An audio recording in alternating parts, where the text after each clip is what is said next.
Pemirsa, dari Badan Meteorologi, Klimatologi, dan Geofisika Stasiun Kelas 1 Sultan Iskandar Muda Blang Bintang Aceh mengeluarkan peringatan dini kepada nelayan akan adanya potensi gelombang tinggi 3 meter lebih di perairan Sabang, Selat Malaka, dan sekitarnya. Sedangkan kecepatan angin di wilayah Sabang 30 km per jam.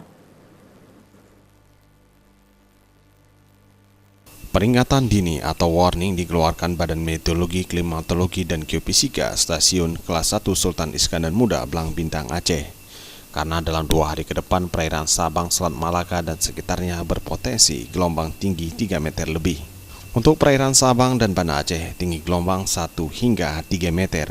Utara dan Timur Aceh 1 hingga 2 meter. Barat Selatan Aceh 1 hingga 2 meter.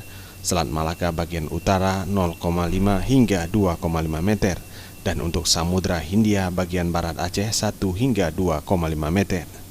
Dan dari beberapa perairan yang berpotensi gelombang tinggi, Selat Malaka dan perairan Sabang cukup berbahaya bagi aktivitas nelayan karena gelombang tinggi hingga 3 meter lebih.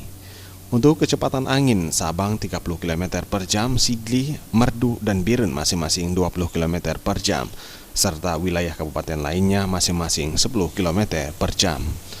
Untuk ini kan untuk daerah pesisir barat selatan itu bisa mencapai antara 1 sampai dengan 3, kemudian untuk sebelah selatan Pulau Semelu dan selatan Pulau Sabang itu bisa mencapai antara 1,5 sampai dengan 4 meter. Ini sangat berbahaya sekali. Tim Liputan Aceh TV.